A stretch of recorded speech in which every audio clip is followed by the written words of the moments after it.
de eludir cualquier respuesta a las explicaciones que tiene que dar, en vez de estar atendiendo en el ministerio a su trabajo o dando la cara con el desastre que está haciendo. Para decir en cuanto púlpito puede que el periodismo es el 95% está constituido por basuras humanas, me parece que ya es un tema institucional.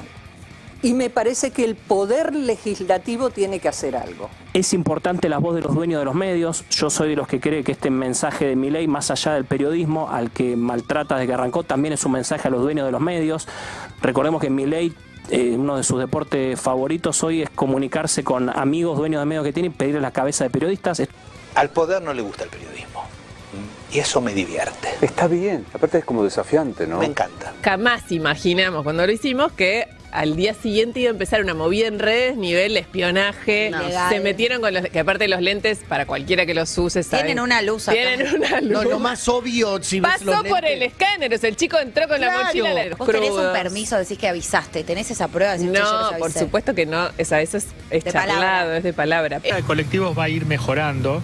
Es difícil dar números todavía porque cada empresa es un mundo, hay distintas realidades, pero como va a entrar una parte importante... Una mañana cualquiera puede ser la mejor de todas. Habrá consecuencias. Habrá consecuencias. Exponer. Argumentar. Explicar. Un sello personal expresando una opinión colectiva. Ahora, el editorial de Aril Jalad en Habrá consecuencias.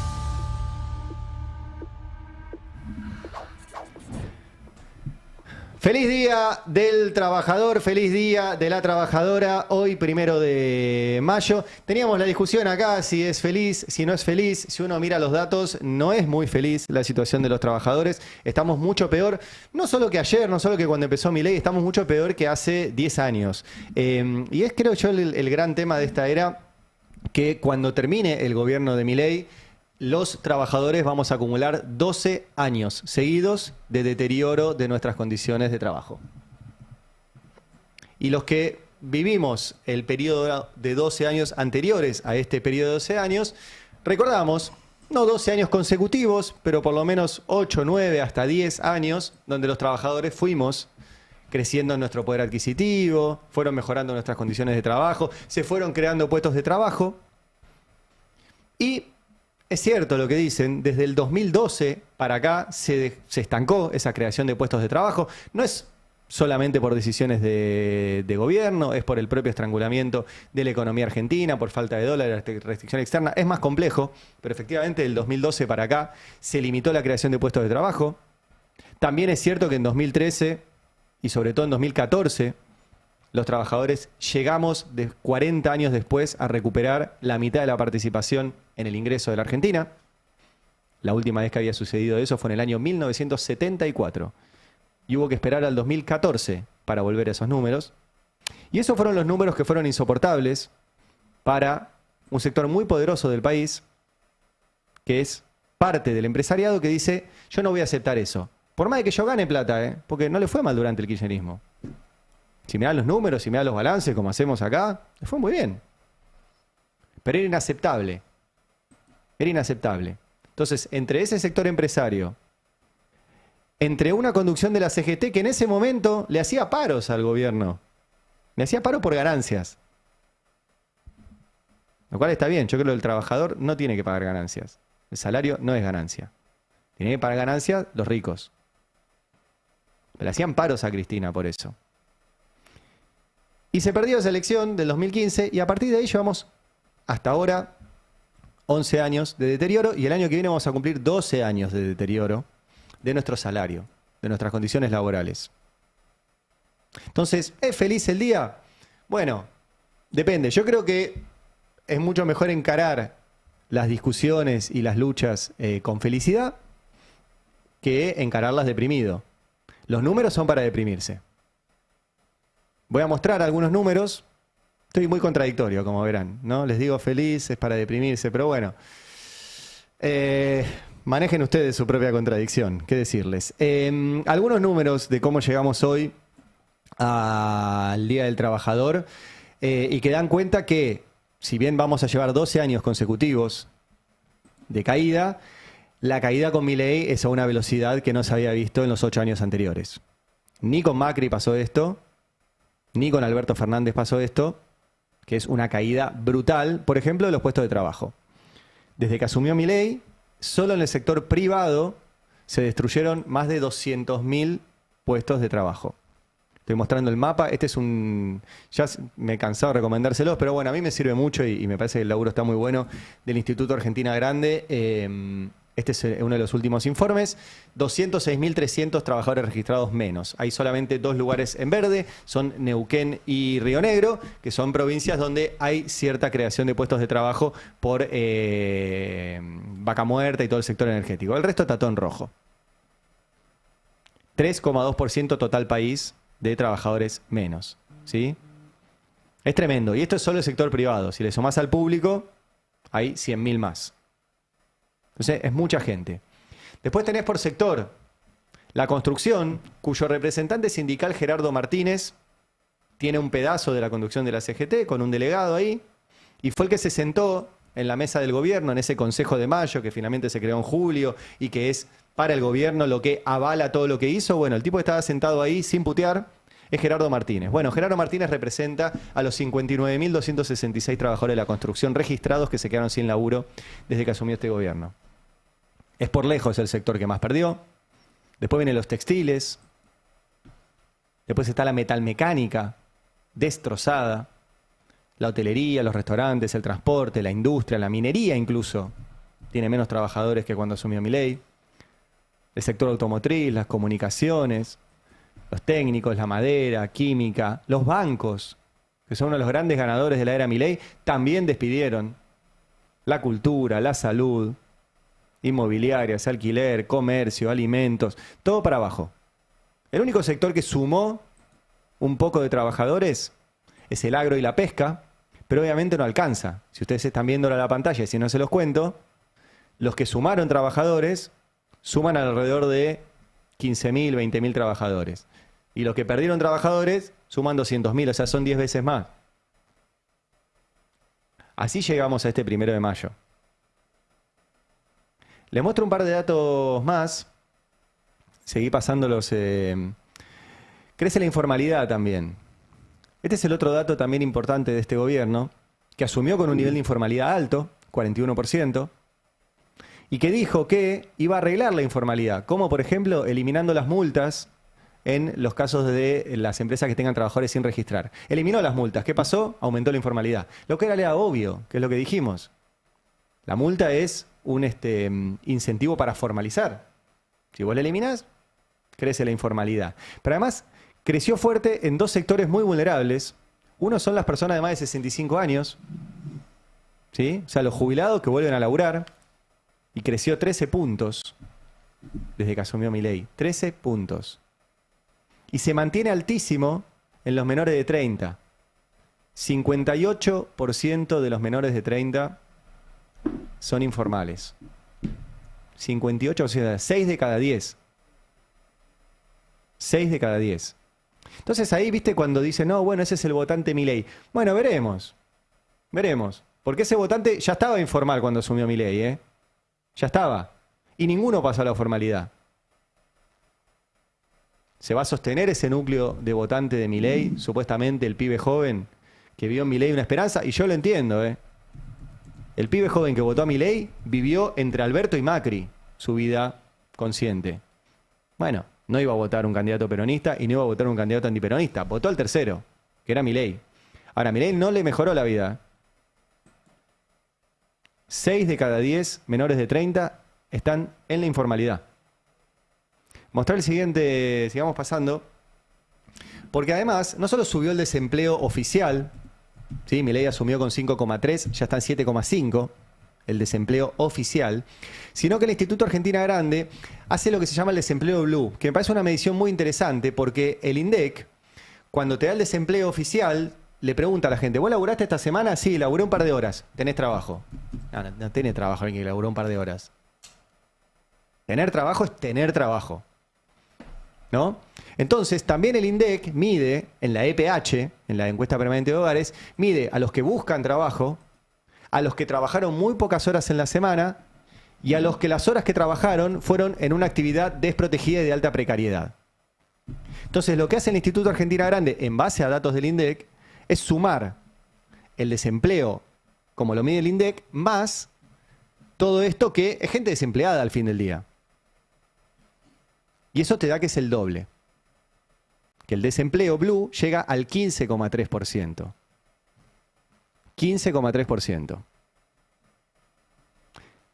Mostremos la siguiente, que de vuelta te lo pone por segmentos.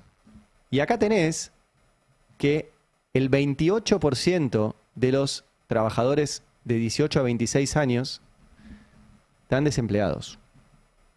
1 de cada 3 pibes sin laburo. 1 de cada 3 pibes sin laburo. Es tremendo. Si mirás el dato oficial, es el 18%, ¿sí? 1 de cada 5. Si le sumás el desempleo blue, es 1 de cada 3. Ya 1 de cada 5 es un montón. 1 de cada 3 ya es tremendo. O sea, hay 3 pibes, 1 está sin laburo. Sigamos mostrando los datos, porque también mide el INDEC, y lo toma el Instituto Argentina Grande, el pluriempleo. El pluriempleo, o sea, gente que está laburando en varias cosas a la vez porque no le alcanza. ¿Vieron como cuando entrevistamos al tipo de Rappi? Que nos decía, no, pero el trabajador de Rappi puede elegir. De hecho, nosotros vemos que la mayoría labura 4 horas por día. Y sí, claro, porque las otras 8 están en otro trabajo y suma con 4 de Rappi. O de pedido ya, o de Uber, o lo que sea. Bueno, también la estadística muestra que sigue aumentando el pluriempleo. O sea, la gente que tiene laburo y labura extra, otro de trabajo, porque si no, no llega. Ya es el 12% de los trabajadores. Seguimos con esto, porque no solo labura, sino que después no le alcanza.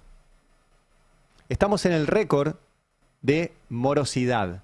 La morosidad es que llevas 3 meses sin pagar lo que debes. Y, insisto con esto, no sos vos, ¿eh? No sos vos.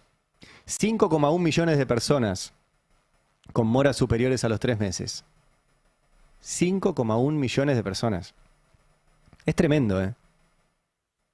Y la mitad deben menos de 418.000 pesos, menos de 400 lucas. ¿Sí? O sea, los endeudados tienen deudas chicas y aún así no las pueden pagar. Y esto es un récord absoluto. Ayer salió un informe de la UBA también, hoy lo reflejaba una nota de Javier Sluki en el Destape, que claro, cuando ves la evolución, estamos peor que en la pandemia en términos de morosidad.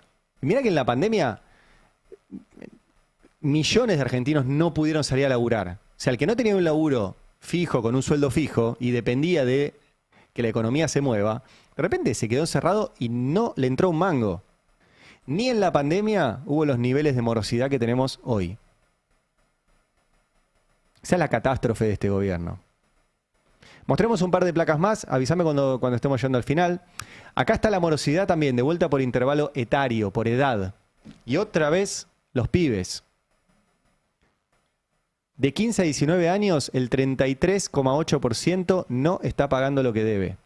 De 20 a 24 años, el 33% no está pagando lo que debe. De 25 a 29 años, el 26% de los pibes no está pagando lo que debe. Y no es que no lo pagan porque son malos, no pagan porque tienen plata. Y todas esas deudas, además del piberío, no son deudas bancarias, porque los bancos no le dan. Son deudas usurarias, con Mercado Pago, con la fintech, con las billeteras virtuales, y no lo están pagando. Porque no les alcanza. Pues no es que somos todos chorros, que decir, yo consumo, no pago, bueno, que lo pague Magoya. Pues es un quilombo de no pagar. Salís en el veraz, después no te dan una tarjeta, después llega un momento que se te termina. Bueno, en los jóvenes está el peor índice y tiene lógica. Si los jóvenes son los más precarizados, son los que más desempleo tienen y son los peores pagos y son los que menos pueden pagar sus deudas. Tiene lógica. Por eso yo no sé cuántos de esos jóvenes van a seguir apoyando a Milei. No sé a quién van a apoyar. Capaz que dicen, ¿sabés qué? Para mí votar es al pedo. Pues no me cambió nada, porque estaban los peronistas, era una mierda. Estaban los antiperonistas, era una mierda. Vino el libertario, era una mierda. ¿Sabés qué? No voto más. Y ese es un problemón que tenemos. Y ojalá haya alguien que represente a todos esos pibes que tienen menos de 30 años y no tienen mucha perspectiva. ¿Para qué van a estudiar si después no consiguen laburo? ¿Para qué van a votar si después es medio lo mismo?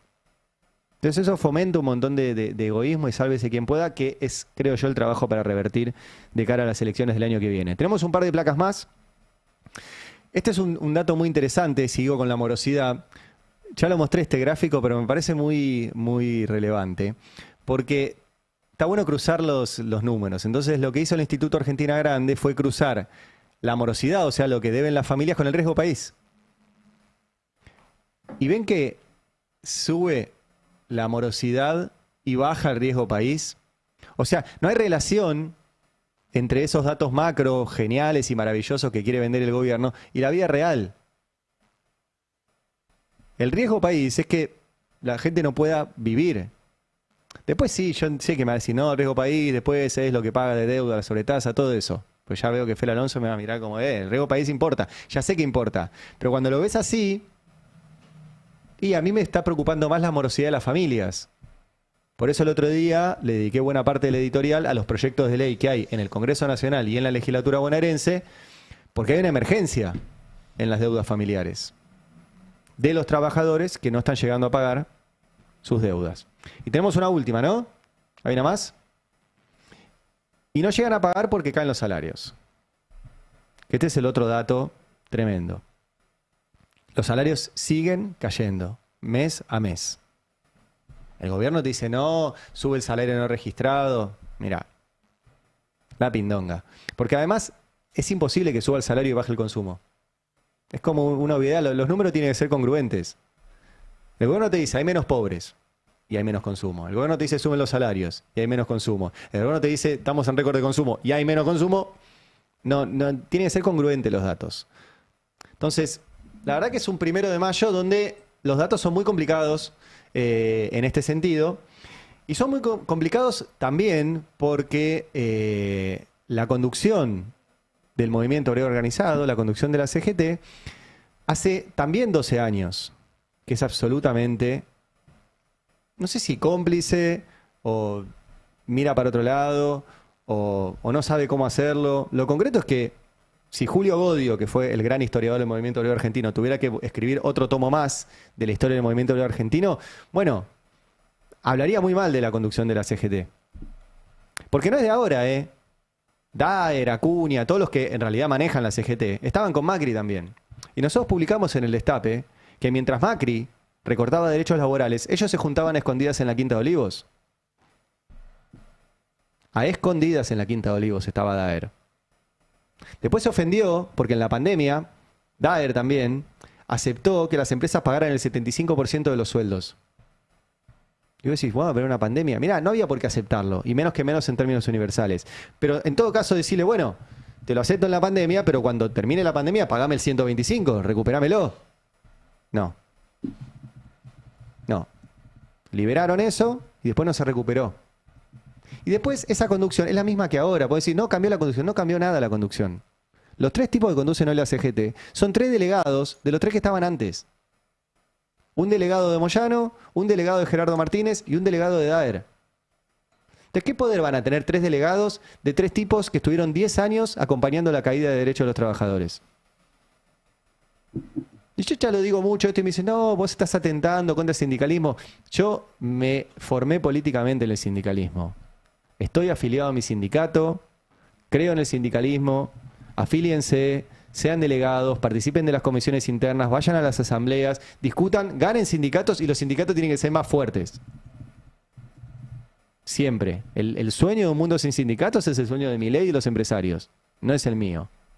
Ahora, esta conducción de la CGT los últimos 12 años no estuvo a la altura de la historia. Ni cerca. Por eso ayer hubo una movilización de la CGT. ¿Y qué pasó? Nada. No pasó nada. A nadie le importó. No movió en perímetro. No figura en ningún lugar. Nada. Absolutamente nada. Y cuando hablan los dirigentes de esta CGT, la verdad que no... Voy a ser redundante, pero no te dicen nada. Ponelo a Cristian Jerónimo, que es uno de los triunviros actuales, en el TEC número 59. Mirá. Defendemos al salario, defendemos el empleo, defendemos la producción nacional. Y lo hacemos con responsabilidad, pero también con firmeza. No venimos a confrontar por confrontar, venimos a marcar un límite a este gobierno. Porque cuando se ajustan los trabajadores, se rompe la Argentina. Porque cuando se precariza el empleo, se destruye el futuro. Porque cuando se abandona la producción, se pierde la soberanía nacional. Compañeros y compañeras, hoy tenemos que decirlo sin vuelta. Nuestro país atraviesa una situación crítica. No lo dicen los números y las estadísticas, lo dice la realidad de la ciudadanía. Lo vemos en cada fábrica que baja su producción, en cada comercio que baja su persiana, en cada trabajador que pierde poder adquisitivo y en cada jubilado que tiene que elegir entre comer y comprar sus medicamentos. Todos los miércoles van los jubilados que tienen que decidir y comprar sus medicamentos, entre comer y comprar sus medicamentos, y la CGT no los cuida. Y todos los miércoles les pegan. Y la CGT, cuando se discutían las leyes de este gobierno, como la ley Bases, no movilizó. Y cuando se discutía la reforma laboral, que es como, te preparaste toda la vida para eso, hermano. O sea, vos sos dirigente sindical, llegás al secretario general de la CGT, tenés que pelear una, que es la reforma laboral. Toda tu vida se concentró en ese momento. Y no movilizó. Y basó todo en, bueno, vamos a ir y le vamos a pedir a un juez a ver si le dice al gobierno que no, que la reforma laboral es mala, mala, mala. Y no pasó. Porque dijimos que no iba a pasar. Lo dijimos, no va a funcionar la estrategia judicial. Porque la política no la tienen que resolver los jueces. Las paritarias no la tienen que resolver los jueces. Los jueces llegan cuando todo no funciona y tienen otros jefes que no son ustedes. Entonces, judicializar todo no es la solución. La solución es hacer política. Y hacer política sindical. Y la política sindical no es solo pelear tu propia paritaria y después que se arregle cualquier otro. No es solo pelear la propia. Hace unos días discutía el Congreso la ley de glaciares. Y una de las presentaciones a favor de la ley de glaciares, contó acá María Caferata, fue de Gerardo Martínez, cuyo sindicato es el sindicato que más trabajadores perdió. ¿Y qué hizo Gerardo Martínez? Dijo, yo estoy de acuerdo con la ley de glaciares, porque va a generar puestos en la construcción. Ah, mirá vos. Mirá vos, o sea que estás de acuerdo con desmembrar un país, con que una provincia pueda elegir dejar sin agua a la provincia de al lado, solo porque vos vas a sumar un par de trabajadores después de que perdiste 60.000 mientras apoyás al gobierno en lo cual se pierden. Entonces, no nos digan que el problema es que criticamos a la conducción sindical, es que esta conducción sindical solo se mira al ombligo. Y hay un montón de dirigentes sindicales que no lo hacen. Porque hay dirigentes sindicales como el Tano Catalano, hay dirigentes sindicales como Sonia Leso, como Roberto Baradel, como Sergio Palazzo. Hay un montón de dirigentes sindicales que sí. Y hay un montón que no los conocemos además, porque hay 1000 sindicatos. Nacionales, locales, más chiquitos, más grandes. Hay un montón. Hay un montón. Entonces, esta crítica es a esta conducción de esta CGT que hace demasiado tiempo que no nos representa. Ayer también estuvo acá en el destape, por ejemplo, Daniel Jofra, que es un sindicato muy particular, sindicato de los aceiteros. Es un sindicato muy chico en cantidad de trabajadores, pero tiene los mejores salarios del país, porque son el sindicato de uno de los sectores que más guita hace, que son las aceiteras y son las grandes exportadoras. Entonces los tipos van y pelean fuerte. Y ese tipo, que si mirara la propia, diría, yo estoy joya. Tengo a mis trabajadores re bien pagos, La paritaria que logran los aceiteros siempre es buenísima. Podría estar mirando la propia. Y no. Ayer vino y no miró la propia. Vamos a escuchar lo que charló con Mariano Martín. Y enfrentemos a un gobierno hasta que nos den la fuerza, hasta que asuma otro gobierno y seguiremos luchando, porque eso también es el compromiso de seguir luchando contra cualquier gobierno que venga a querer sacarnos derechos. Bueno, y si no podemos restituir los derechos que no han sacado este gobierno, vamos a seguir luchando. Ahora, si los productos sin chicana, compromiso. ¿llega a término este gobierno? ¿Llega en fecha, llega a cumplir el mandato Milei? ¿Qué sé yo? Ojalá que sí, pero que el tema es que frenarlo, es decir, de alguna manera lo tenemos que frenar. Si sigue o no sigue dependerá de ello, tampoco lo vamos a ir a sacar de los pelos, pero a ver, si la lucha sirve para favorecer a los trabajadores y que se caiga un gobierno y que se caiga, ¿qué querés que te diga? Ese era Daniel Jofra, que estuvo ayer aquí en Palo y Zanahoria con Mariano Martín, que es nuestro hombre en el sindicalismo, Mariano Martín, y estuvieron Abel Furlan, de la Unión Obrera Metalúrgica, Rodolfo Aguiar, de los estatales, y Daniel Jofra, de los aceiteros. Metalúrgicos y estatales destrozados. Destrozados. Y los aceiteros están muy bien. Y aún así el tipo va y se sienta ahí y dice, yo comparto con ellos que tiene que haber otro tipo de sindicalismo en la República Argentina. Ese es el capítulo 1 de mayo. Ahora, tampoco puede haber 1 de mayo ni soberanía con un presidente como Milei, que ayer decidió violar la Constitución, violar la ley y reconocer una invasión de nuestro territorio no aprobada por el Congreso por parte de las Fuerzas Armadas de los Estados Unidos. Y hay que decirlo así, es decir, no, es exagerado, no invadieron el país. Mira, para que entre una tropa extranjera a la Argentina, lo tiene que autorizar el Congreso. Eso dice nuestra Constitución. Si tropas extranjeras ingresan al territorio argentino sin autorización del Congreso, es una invasión. Si me quieren llamar exagerado, allá ustedes. Si les gusta que entre un portaaviones estadounidense sin autorización de nuestro Congreso a nuestro país, allá ustedes. Ahora, ayer eso pasó y Milei no solo fue, sino que hizo un videíto con música de AC/DC y compartió toda su estadía en el portaaviones. Mirá. Estamos mostrando la imagen de Milei en un avión militar. Baja en el portaaviones. Milei, su hermana, van con el embajador, Peter Lamelas, pulgares arriba. Milei viendo cómo despega un F algo, no sé cuál es, un avioncito de guerra de estos muchachos, acá en territorio argentino. Milei que pidió un casco que diga BIP. Los que estén viendo las imágenes lo van a ver. Los cascos son todos blancos y hay uno que dice BIP. Y lo pidió él. Entonces tiene el casco BIP. Música de AC/DC. Lo único bueno del video. La verdad que aguante AC/DC, que estuvo hace poco en la Argentina y me lo perdí. Un video largo ese, Todos filmando, con los celulares. Milei recorre la cubierta del portaaviones. Milei saluda a los milicos yanquis.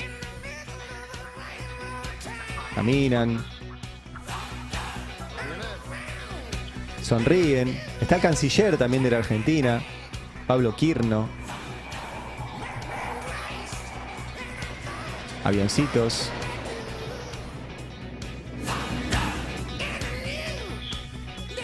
Milei sacándose selfies con los milicos yanquis. Saluda, muy feliz. Como un nene. A mí me divertiría ir a un portaaviones. Me parecería una experiencia fantástica conocer esos monstruos. Pero el tema es la soberanía, ¿no? O sea, cómo un presidente valida que haya sobre territorio argentino. Ese portaaviones está en nuestro territorio, en nuestro mar. Y nuestro presidente va y lo convalida con su presencia ahí y con este videíto. Yo quiero insistir con esto porque vieron que todo el tiempo dicen no, que el problema de la Argentina es que no hay reglas claras, entonces no se puede avanzar y Bueno, la regla es re clara. Constitución, artículo 75. El Congreso es el único que puede autorizar ingreso de tropas extranjeras a la Argentina. No hay, pero viste, y dice, no, bueno, hay 2 bibliotecas, se interpreta, no. La Constitución dice, corresponde al Congreso autorizar el ingreso de tropas. Corresponde al Congreso, no dice al Congreso y si no puede el Congreso, al presidente, no, dice al Congreso. Re sencillo. Bueno, no pasó. Y como Milei se arrastra a los intereses de Estados Unidos, lo autorizó por decreto. Ahora, que no pasó no lo digo yo, lo dice el decreto que firmó Milei. Poné la imagen número 19, donde Milei, cuando autoriza este ejercicio de Estados Unidos, que es el ejercicio PASEX, son 2 ejercicios, Daga Atlántica y PASEX, dice que oportunamente se envió al Congreso el proyecto para autorizar la entrada de tropas extranjeras al territorio nacional. Y ahí se los marqué en azul, dice, el cual no ha tenido tratamiento. No ha tenido tratamiento. ¿Qué significa no ha tenido tratamiento? No lo trató el Congreso. Pero que no lo trató no significa que te autorizó. Significa que no lo trató, por ende no lo autorizó. Aún así, Milei firma un decreto, pone el final de este decreto, donde autoriza él el ingreso de medios y personal de las Fuerzas Armadas de los Estados Unidos para la participación del ejercicio Daga Atlántica a llevarse a cabo en el territorio argentino y en espacios destinados para la instrucción militar en la base de Puerto Belgrano, Guarnición Militar de Córdoba, base Brigada Aérea de Moreno, provincia de Buenos Aires, y autorízase el despliegue de personal para el ejercicio PASEX, ¿sí? A llevarse a cabo en la zona económica exclusiva. Eso es en nuestro mar. Bueno, esto es ilegal. Esto es ilegal. Esta semana estuvo el presidente de la Corte Suprema diciendo que tiene que haber división de poderes, respeto por las instituciones y la mar en coche. Bueno, Milei se subió a un portaaviones que está de manera ilegal en nuestro territorio. Y la verdad que toda la dirigencia política, empresaria, sindical, tendría que decir eso. Tendría que decir eso.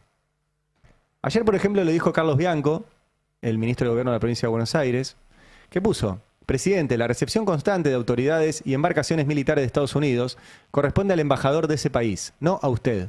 Su obligación es con la Argentina. Somos un país demasiado grande para que el presidente degrade la investidura día tras día con estos episodios. La Argentina necesita un presidente que actúe como tal y no como un embajador extranjero. Recordemos que esta visita de Javier Milei al portaaviones estadounidense se da en el marco del ejercicio PASEX 2026, el cual no contó con la autorización del Congreso en violación con la Constitución, artículo 75, inciso 28 y la ley 25.880. Esto es lo que está pasando. Ahora, ¿por qué Milei hace esto? ¿Por qué? ¿Por qué juega a los soldaditos? Y es un soldadito de látex. El látex es el material de los preservativos, que se usan y se tiran. Y actúa como un soldadito de látex. Porque lo van a usar para todo este show. ¿Sabes lo que es tener un presidente del 8º país en extensión territorial, con posición geopolítica bioceánica, con acceso a la Antártida, con energía y reservas de gas y de petróleo de las más grandes del mundo, con posibilidad de producir alimentos para 400 millones de personas, jugando al soldadito de látex en un portaaviones que está en territorio de ese país de manera ilegal? ¿Sabe lo descartable que es ese tipo? Lo descartable. Y así lo van a tratar.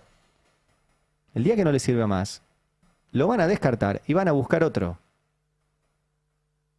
Otro soldadito de látex. Y el peligro además en el que nos pone. Porque ese país, de ese portaavión, está en una guerra en este momento. Está en guerra con Irán.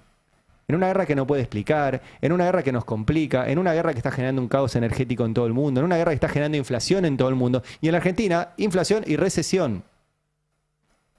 Y Milei juega al soldadito de látex. Y va a pasear al portaaviones de estos tipos que hacen todo lo que no nos conviene. Todo lo que no nos conviene. Entonces, la soberanía se juega ahí mucho. Cuando hablemos de soberanía hay que hablar de estas cosas. No solo de que violan la ley. Destrozar la industria argentina es entregar la soberanía. Destrozar la ciencia argentina es entregar la soberanía. Entregar la energía nuclear argentina es destrozar la soberanía argentina. Cuando vos dejás un país desprotegido, dejás un país sin soberanía. Y si encima de eso jugás al soldadito de látex y te subís al portaaviones al tipo al cual encima se la pretendés entregar, porque ni siquiera le sale. El principal beneficiario de esta entrega de soberanía de Milei es China, que es la que nos está invadiendo con su producto, ni siquiera Estados Unidos. Bueno, para mí es el tema del día y es gravísimo. Y tiene un montón de capítulos. Por ejemplo, ayer también el FBI felicitó, este es un tuit del FBI de ayer, felicitamos a nuestros socios de las fuerzas del orden en Argentina por el lanzamiento de la iniciativa contra el terrorismo sin precedentes en la región. Este es un paso clave para el fortalecimiento hacia la cooperación internacional en la lucha contra el crimen y el terrorismo. Aprenda cómo el FBI protege a los estadounidenses en el país, fortaleciendo relaciones con los principales servicios de aplicación de la ley, inteligencia y seguridad en todo el mundo. Esto tuiteó el FBI ayer. Esta es otra forma de entrega de soberanía. Estados Unidos siempre tiene alguna forma de meterse en los países. La va cambiando. En los 60, en la Guerra Fría, era el problema son los comunistas. Cuando ya no hubo más comunistas, dijo el problema son las drogas. Era la guerra contra las drogas. En los 2000, cuando ya no tenían droga, dice, bueno, el problema era la corrupción. Bueno, vamos, todo contra la corrupción. Y ahora es la guerra contra el terrorismo. Siempre encuentran una guerra imaginaria o que la crean. Y con eso se te meten acá adentro. Y después, de vuelta, esta cosa pavota de decir, bueno, gracias a que estamos aliados con Estados Unidos, ahora Estados Unidos nos va a ayudar con las Malvinas.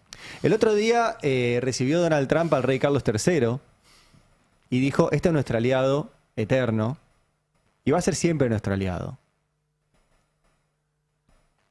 Y para completar eso, ayer The Telegraph publicó unas declaraciones de Marco Rubio, ¿sí? el secretario de Estado, el canciller estadounidense, que desestimó la disputa por las Malvinas como solo un correo electrónico, minimizando las posibilidades de que Estados Unidos respalde los reclamos argentinos sobre las islas. Recuerden que esto arrancó supuestamente por un mail que vio la agencia Reuters, donde un funcionario de la Cancillería estadounidense decía, bueno, como Inglaterra no nos apoyó en el estrecho de Hormuz, bueno, por ahí tendríamos que reconsiderar el apoyo a Inglaterra por Malvinas.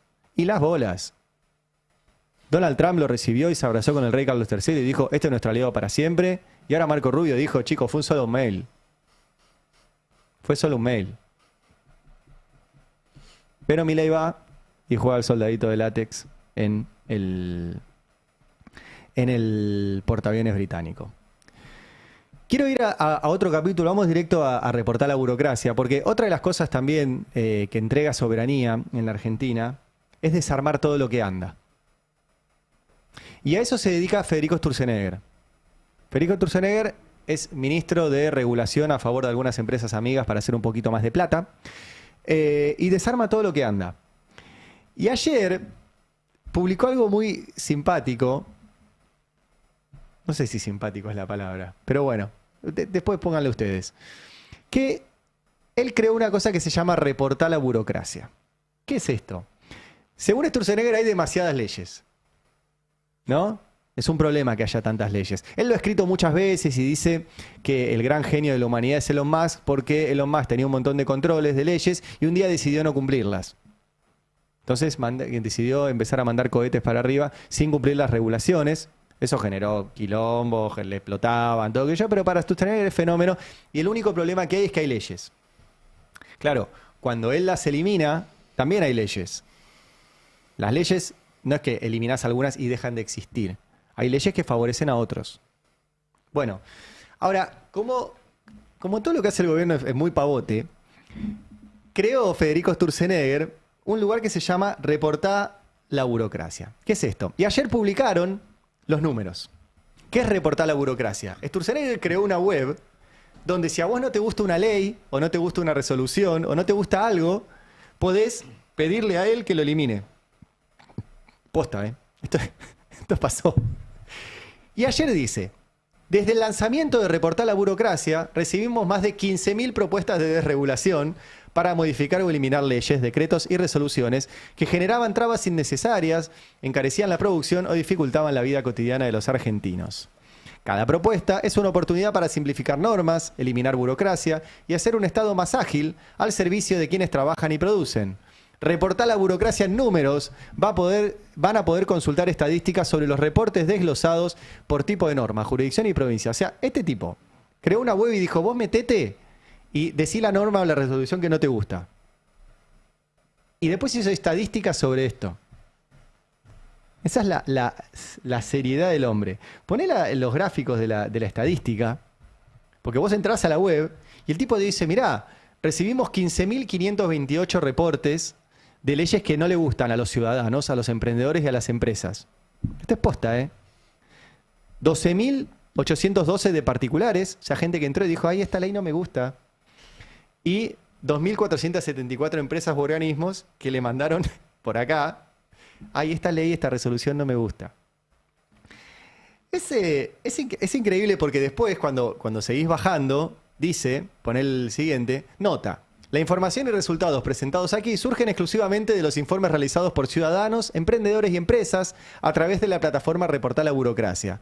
Los datos reflejan aportes de la ciudadanía sobre normativas que consideran obstáculos para la actividad económica, la competencia o el funcionamiento de mercados. Su inclusión en este informe no implica necesariamente una evaluación técnica ni un pronunciamiento oficial sobre la validez, vigencia o pertinencia de las normas señaladas, sino que constituye un insumo inicial para su eventual análisis por parte de... O sea que es una pelotudez lo que publicaste. Ahora, es tan pelotudo que nosotros hicimos un reporte. Claro, como Sturzenegger habilita a que la ciudadanía reporte las leyes que hay que derogar y después te lo pone en una estadística, bueno, nosotros lo hicimos, porque somos ciudadanos, pero lo hicimos a su nombre, mirá, digo, para que vean lo mal que funciona. Entramos, acá pusimos apellido Sturzenegger, nombre Federico Adolfo, correo electrónico, su correo oficial. ¿Querés publicar tu nombre junto a la propuesta? Sí. Pusimos el DNI de Sturzenegger, que es público, lo encuentran en el boletín oficial. ¿Qué normativa proponés cambiar nacional? ¿Qué ley? La ley 27802, es la reforma laboral del año 2026. Desarrollamos por qué queremos cambiarla. Frename ahora cuando pongas título reforma laboral. ¿Y por qué queremos cambiarla? Elimina derechos laborales, restringe el derecho a la huelga, elimina las horas extra, la quita de fondos a los jubilados para facilitar despidos, premia a las empresas que tenían personal sin registrar, establece un régimen de incentivo a medianas empresas mínimo y deroga el estatuto del periodista. Bien. Por esos motivos queremos derogarla. Bien, Sturzenegger. En realidad quiere Sturzenegger. Y propuesta de solución, ¿cuál es el cambio propuesto? Derogarla. Propuesta de solución. Ahí está. Restituir los derechos de los trabajadores, mejorarles el poder adquisitivo y así poner en marcha el consumo y reactivar la economía. Excelente. Enviar. Excelente. Y vos decís, no, pará, va a tener algún filtro. ¿No? Sí. Para que uno no pueda, en nombre de Sturzenegger, llenar un formulario donde Sturzenegger pide derogar la ley de reforma laboral. No tiene ningún filtro. A Sturzenegger le va a llegar este mail que dice, hola, recibimos tu propuesta en Reportar la Burocracia. Y después el pavote te hace una estadística con esto. O sea que mañana se actualiza la estadística, va a estar el pedido de Sturzenegger pidiendo que den de baja la reforma laboral en su web, muy bonita. ¿Nos dará bola? Y muy seria. Por ahí se hace caso. Bueno, nada, cosas que pasan en este país. ¿Qué ley reportarían ustedes? Sturzenegger reportó la reforma laboral, lo cual es un montón. Yo pensé que ibas a reportar la de administración financiera de la dictadura. Esa la Fer Alonso le puede